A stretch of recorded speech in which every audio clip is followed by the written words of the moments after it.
ሰላም ሰላም እንዴት ናችሁ? ውድ የቻናላችን ቤተሰቦች በያላችሁበት ሰላማችሁ ብዛ።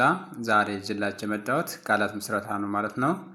በተ ቤተሰቦች ቃላትን እየመሰረቱ የማሳያችሁ ይሆናል። ከተ እስከ ቶ ባሉ ፊደላት አራት ፊደላትን ጽፌ እያንዳንዳቸው አራት ፊደላትን ጽፌ የማሳያችሁ ይሆናል ማለት ነው። እናንተ አብራችሁ ከኔ ጋራ እያነበባችሁ እንዲሁም እየጻፋችሁ ተከታተሉ። በመጀመሪያ ግን ለቻናላችን ቤተሰብ የሆናችሁ ቪዲዮውን ላይክ እና ሼር አድርጋችሁ ጀምሩ።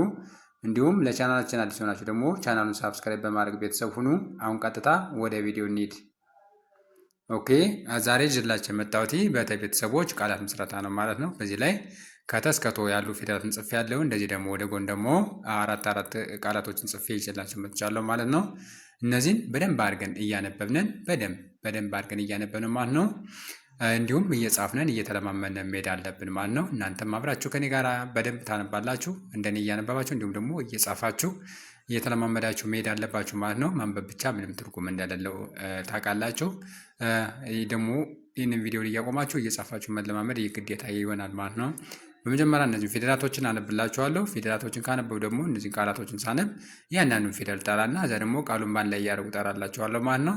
እናንተም ልክ እንደኔ እንደዚህ እያደረጋችሁ እያነባባችሁ ተከታተሉ። አሁን አብረን እንጀምር። ኦኬ እችን ፊደል ማናቸው ያልኳችሁ? ተ ነች። ተ ቱ ቲ ታ ቴ ት ቶ። ኦኬ እንደዚህ ካነበባችሁ በኋላ ከዛ ደግሞ እያንዳንዳቸው በተ አራት፣ በቱ አራት፣ በቲ አራት እያለ እስከ ቶ ባሉት አራት ቃላቶችን ጽፌ ያለው እነዚህን ቃላቶችን አብረን በደንብ አድርገን እያየን የምንሄድ ይሆናል ማለት ነው። ኦኬ የመጀመሪያው ቃል በተ የመሰረት ነው ወይም በተ የመሰረት ነው። የመጀመሪያው ቃል ምን ይላል ማለት ነው? ከዚህ ላይ ተረት፣ ተረት ይላል። ተረት የሚለውን ስናይም ተ ማለት ከተ ቤተሰቦች የመጀመሪያ ፊደል ነው። ተ ይቺ ነች። ረ ደግሞ ከረ ቤተሰብ የመጀመሪያ ፊደል ነው። ት ከተ ቤተሰብ ስድስተኛ ፊደል ነው። እነዚህም ፊደላቶች ስርዓት ባለው መልኩ ደርድረን ስናነባቸው ተረት፣ ተረት የሚለውን ቃል ይሰጠናል። በቀጣይ ደረጃ ከዚህ ላይ ምን ይላል? ተማሪ፣ ተማሪ ይላል። ተማሪ የሚለውን ስናይም ተ ማለት ከተ ቤተሰቦች የመጀመሪያ ፊደል ነው። ማ ከቤተሰቦች አራተኛ ፊደል ነው። ሪ ደግሞ ከረ ቤተሰቦች ሶስተኛ ፊደል ነው። እነዚህም ፊደላቶች ስርዓት ባለው መልኩ ደርድረን ስናነባቸው ተማሪ፣ ተማሪ የሚለውን ቃል ይሰጠናል። ከዚያ ደግሞ ምን ይላል? ተመመ። አያችሁ አይደለ? ከዚህ ላይ ሁለት ጊዜ ተጠቅመናታል ማለት ነው። ስናነባትም ሁለቴ ነው የምናነባት ማለት ነው። ተመሳሳይ የሆነ ድምፅ ነው የሚኖራት። ይህን በአንድ ላይ አድርገን ስናነበው ምን ማለት ነው? ተመመ፣ ተመመ ብለን እናነባዋለን ማለት ነው። ተ ማለት ከተ ቤተሰቦች የመጀመሪያ ፊደል ነው። መ ደግሞ ከመቤተሰቦች የመጀመሪያ ፊደል፣ በተመሳሳይ መ ከመቤተሰቦች የመጀመሪያ ፊደል ነው ማለት ነው። እነዚህም ፊደላቶች ስርዓት ባለው መልኩ ደርድረን ስናነባቸው ተመመ፣ ተመመ የሚለውን ቃል ይሰጡናል ማለት ነው። በቀጣይ ደረጃ ከዚህ ላይ ምን ይላል? ተኛ፣ ተኛ ይላል። ተኛ የሚለውን ስናይ ተ ማለት ከተ ቤተሰቦች የመጀመሪያ ፊደል ነው። እኛ ደግሞ ከኛ ቤተሰቦች አራተኛ ፊደል ነው ማለት ነው።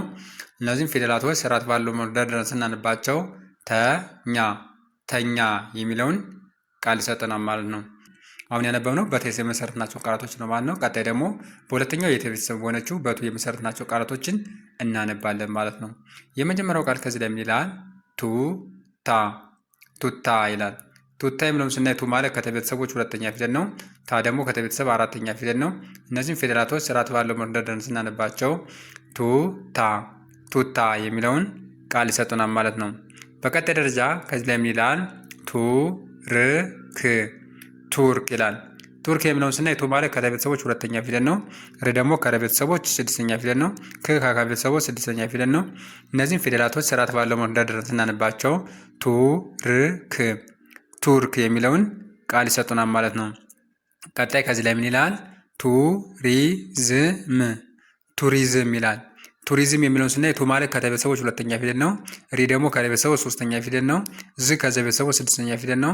ን ከመቤተሰቦች ስድስተኛ ፊደል ነው። እነዚህም ፊደላቶች ስርዓት ባለው መልኩ ደርድረን ስናነባቸው ቱሪዝም፣ ቱሪዝም የሚለውን ቃል ይሰጠናል። ቀጣይ ከዚህ ላይ ምን ይላል? ቱቦ፣ ቱቦ ይላል። ቱቦ የሚለውን ስናይ ቱ ማለት ከተ ቤተሰቦች ሁለተኛ ፊደል ነው። ቦ ደግሞ ከቤተሰቦች የመጨረሻ ወይም ሰባተኛ ፊደል ነው። እነዚህም ፊደላቶች ስርዓት ባለው መልኩ ደርድረን ስናነባቸው ቱቦ፣ ቱቦ የሚለውን ቃል እናገኛለን ማለት ነው። ኦኬ አሁን ደግሞ በሁለተኛው የተ ቤተሰብ በሆነችዋ በቱ የመሰረትናቸውን ቃላቶች አንብበናል ማለት ነው። ቀጣይ በሶስተኛው የተ ቤተሰብ በቲ የመሰረትናቸው ቃላቶችን እናነባለን። ኦኬ የመጀመሪያው ቃል ከዚህ ላይ ምን ይላል? ቲማቲም ቲማቲም ይላል። ቲማቲም የሚለውን ስናይ ቲ ማለት ከተቤተሰቡ ሶስተኛ ፊደል ነው። ማ ደግሞ ከመቤተሰቦች አራተኛ ፊደል ነው። ቲ ከተቤተሰቦች ሶስተኛ ፊደል ነው። ም ከመቤተሰቦች ስድስተኛ ፊደል ነው። እነዚህም ፊደላቶች ስርዓት ባለው መልኩ ደርድረን ስናነባቸው ቲማቲም ቲማቲም የሚለውን ቃል ይሰጠናል ማለት ነው። በቀጣይ ደረጃ ከዚህ ላይ ምን ይላል? ቲሸርት ቲሸርት ይላል። ቲሸርት የሚለውን ስናይ ቲ ማለት ከተቤተሰቦች ሶስተኛ ፊደል ነው። ሸ ደግሞ ከሸ ቤተሰቦች የመጀመሪያ ፊደል ነው። ር ከቤተሰቦች ስድስተኛ ፊደል ነው። ት ከተቤተሰቦች ስድስተኛ ፊደል ነው። እነዚህም ፊደላቶች ስርዓት ባለው መልኩ ደርድረን ስናነባቸው ቲሸርት ቲሸርት የሚለውን ቃል እናገኛለን ማለት ነው። በቀጣይ ደረጃ ከዚህ ላይ ምን ይላል? ቲቪ ቲቪ ይላል። ቲቪ የሚለውን ስናይ ቲ ማለት ከተቤተሰቦች ሶስተኛ ፊደል ነው። ፊ ደግሞ ከቤተሰቦች ሶስተኛ ፊደል ነው። እነዚህም ፊደላቶች ስርዓት ባለው መልኩ ደርድረን ስናነባቸው ቲቪ የሚለውን ቃል ይሰጡናል። ቀጣይ ደግሞ ከዚያ ምን ይላል? ቲቲ ይላል። ቲቲ የሚለውን ስናይ ቲ ማለት ከተቤተሰቦች ሶስተኛ ፊደል፣ በተመሳሳይ ቲ ከተቤተሰቦች ሶስተኛ ፊደል፣ እነዚህም ባላይ አድርገን ስናነባቸው የሚለውን ይሰጡናል ማለት ነው። ቲቲ። ኦኬ በቀጣይ ደረጃ አሁን የሰራናቸው በሶስተኛዋ የተ ቤተሰብ በሆነችው በት የመሰረትናቸውን ቃላቶች ነው ማለት ነው። ቀጣይ ደግሞ በአራተኛዋ በተ ቤተሰብ በታ የመሰረትናቸው ቃላቶችን እናነባለን። የመጀመሪያው ቃል ከዚህ ላይ ምን ይላል? ታሪክ ይላል። ታሪክ የሚለውን ስናይ ታ ማለት ከቤተሰቦች አራተኛ ፊደል ነው። ሪ ደግሞ ከቤተሰቦች ሶስተኛ ፊደል ነው። ክ ከቤተሰቦች ስድስተኛ ፊደል ነው። እነዚህም ፊደላቶች ስርዓት ባለው መልኩ ደርድረን ስናነባቸው ታሪክ የሚለውን ቃል ይሰጡናል። ቀጣይ ከዚህ ላይ ምን ይላል? ታቦት ይላል። ታቦት የሚለውን ስናይ ታ ማለት ከተቤተሰቦች አራተኛ ፊደል ነው። ቦ ደግሞ ከቤተሰቦች የመጨረሻ ፊደል ነው። ት ከተቤተሰቦች ስድስተኛ ፊደል ነው። እነዚህም ፊደላቶች ስርዓት ባለው መልኩ ደርድረን ስናነባቸው ታቦት የሚለውን ቃል ይሰጡናል ማለት ነው። ኦኬ በቀጣይ ደረጃ ከዚህ ላይ ምን ይላል? ታደሰ ይላል። ታደሰ የሚለውን ስናይ ታ ማለት ከተቤተሰቦች አራተኛ ፊደል ነው። ደ ከቤተሰቦች የመጀመሪያ ፊደል ነው። ሰም በተመሳሳይ ከቤተሰቦች የመጀመሪያ ፊደል ነው። እነዚህም ፊደላቶች ስርዓት ባለው መልኩ ደርድረን ስናነባቸው ታደሰ የሚለውን ቃል እንሰጣለን ማለት ነው። በቀጣይ ደረጃ ከዚህ ላይ ምን ይላል? ታላቅ ይላል። ታላቅ የሚለውን ስናይ ታ ማለት ከተቤተሰቦች አራተኛ ፊደል ነው። ላ ደግሞ ከቤተሰቦች አራተኛ ፊደል፣ ቅ ከቤተሰቦች ስድስተኛ ፊደል ነው። እነዚህም ፊደላቶች ስርዓት ባለው መልኩ ደርድረን ስናነባቸው ታላቅ የሚለውን ቃል ይሰጡናል ማለት ነው። ኦኬ በጣም አሪፍ። አሁን ደግሞ ያነበብናቸው በአራተኛው የተ ቤተሰብ በሆነችዋ በተ የመሰረትናቸው ቃላቶች ነው ማለት ነው። ቀጣይ አምስተኛ በሆነችው በተ ቤተሰብ በቴ የመሰረትናቸውን ቃላቶች ደግሞ አብረን እናነባለን። ኦኬ የመጀመሪያው ቃል ከዚህ ለምን ይላል? አጎቴ ይላል። አጎቴ የሚለውን ስናይ አ ማለት ከቤተሰቦች የመጀመሪያ ፊደል ነው። ጎ ደግሞ ከቤተሰቦች የመጨረሻ ፊደል ነው። ቴ ከተቤተሰቦች አምስተኛ ፊደል ማለት ነው። እነዚህም ፊደላቶች ስርዓት ባለው መልኩ ደርድረን ስናነባቸው አጎቴ የሚለውን ቃል ይሰጡናል ማለት ነው። በቀጣይ ደረጃ ከዚህ ለምን ይላል?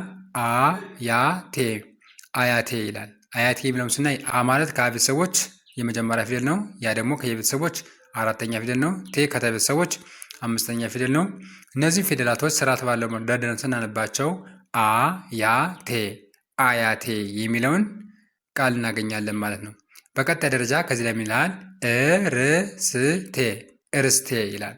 እርስቴ የሚለውን ስናይ ማለት ከቤተሰቦች ስድስተኛ ፊደል ነው። ር ደግሞ ከቤተሰቦች ስድስተኛ ፊደል ነው። ስ ከቤተሰቦች ስድስተኛ ፊደል ነው። ቴ ደግሞ ከቤተሰቦች አምስተኛ ፊደል ነው ማለት ነው።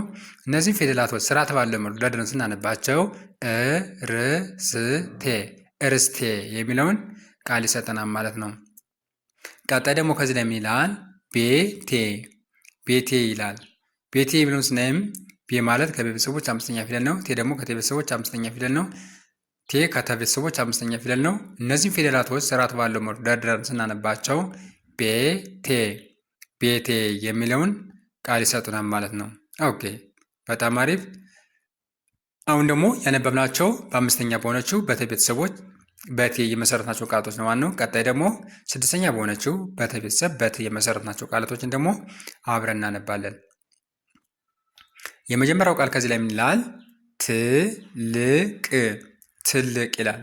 ትልቅ የሚለውን ስናይ ት ማለት ከተ ቤተሰቦች ስድስተኛ ፊደል ነች። ይች ነች። ለ ደግሞ ከለ ቤተሰቦች ስድስተኛ ፊደል ነች። ቅን በተመሳሳይ ከቀ ቤተሰቦች ስድስተኛ ፊደል ነች። እነዚህ ሳድስ ድምጾች ስርዓት ባለው መልኩ ደርድረን ስናነባቸው ትልቅ ትልቅ የሚለውን ቃል ይሰጡናል ማለት ነው። በቀጣይ ደረጃ ከዚህ ላይ ምን ይላል? ትናንት ትናንት ይላል። ትናንት የሚለውን ስናይ ት ማለት ከተ ቤተሰቦች ስድስተኛ ፊደል ነው። ና ከነ ቤተሰቦች አራተኛ ፊደል ነው። ን ከነ ቤተሰቦች ስድስተኛ ፊደል ነው። ት ከተ ቤተሰቦች ስድስተኛ ፊደል ነው። እነዚህም ፊደላቶች ስርዓት ባለው መልኩ ደርድረን ስናነባቸው ትናንት ትናንት የሚለውን ቃል ይሰጡናል። ኦኬ። ቀጣይ ደግሞ ከዚህ ላይ ምን ይላል? ትኩረት ትኩረት ይላል። ትኩረት የሚለውን ስናይም ት ማለት ከተ ቤተሰቦች ስድስተኛ ፊደል ነው። ኩ ደግሞ ከከ ቤተሰቦች ሁለተኛ ፊደል ነው። ረ ከረ ቤተሰቦች የመጀመሪያ ፊደል ነው። ት ከተ ቤተሰቦች ስድስተኛ ፊደል ነው። እነዚህም ፊደላቶች ስርዓት ባለው መንደርደር ስናነባቸው ትኩረት ትኩረት የሚለውን ቃል ይሰጠናል ማለት ነው። በቀጣይ ደረጃ ከዚህ ላይ ምን ይላል? ትዳር ትዳር ይላል። ትዳር የሚለውን ስናይ ት ማለት ከተ ቤተሰቦች ስድስተኛ ፊደል ነው። ዳ ደግሞ ከደ ቤተሰቦች አራተኛ ፊደል ነው። ር ከደ ቤተሰቦች ስድስተኛ ፊደል ነው። እነዚህም ፊደላቶች ስርዓት ባለው ደርድረን ስናነባቸው ትዳር ትዳር የሚለውን ቃል ይሰጡናል ማለት ነው። ኦኬ፣ በጣም አሪፍ። አሁን ያነበብነው ስድስተኛ በሆነችው የተ ቤተሰብ በተ የመሰረትናቸው ቃላቶችን ነው። ቀጣይ ደግሞ በመጨረሻ በሆነችው በተ ቤተሰብ በቶ የመሰረትናቸውን ቃላቶች ደግሞ አብረን በጋራ እናነባለን ማለት ነው። ኦኬ፣ የመጀመሪያው ቃል ከዚህ ላይ ይላል ቶማስ ቶማስ ይላል። ቶማስ የሚለውን ስናይ ቶ ማለት ከቤተሰቦች የመጨረሻ ወይም ሰባተኛ ፊደል ነው። ማ ደግሞ ከቤተሰቦች አራተኛ ፊደል ነው። ስ ከቤተሰቦች ስድስተኛ ፊደል ነው። እነዚህም ፊደላቶች ስርዓት ባለው መልኩ ደርድረን ስናነባቸው ቶማስ ቶማስ የሚለውን ቃል ይሰጡናል። ቀጣይ ደግሞ ከዚህ ላይ ይላል ቶሎሳ ቶሎሳ ይላል። ቶሎሳ የሚለውን ስናይ ቶ ማለት ከቤተሰቦች የመጨረሻ ወይም ሰባተኛ ፊደል ነው ማለት ነው። ሎ ደግሞ ከለቤተሰቦች የመጨረሻ ፊደል፣ ሳ ከሰቤተሰቦች አራተኛ ፊደል ነው። እነዚህም ፊደላቶች ስርዓት ባለው መንደርደር ስናነባቸው ቶሎሳ ቶሎሳ የሚለውን ቃል ይሰጡናል። በቀጣይ ደረጃ ከዚህ ላይ ይላል ታቶ ታቶ ይላል። ታቶ የሚለውን ስናይ ታ ማለት ከቤተሰቦች አራተኛ ፊደል ነው። ቶ ደግሞ ከቤተሰቦች ሰባተኛ ወይም የመጨረሻ ፊደል ነው ማለት ነው። እነዚህም ፊደላቶች ስርዓት ባለው መንደርደር ስናነባቸው ታቶ ታቶ የሚለውን ቃል ይሰጡናል። ቀጣይ ከዚህ ላይ ምን ይላል? ቶሎ ቶሎ ይላል። ቶሎ የሚለውን ስናይ ቶ ማለት ከቤተሰቦች የመጨረሻ ፊደል ነው። ሎም በተመሳሳይ ከቤተሰቦች የመጨረሻ ፊደል ነው።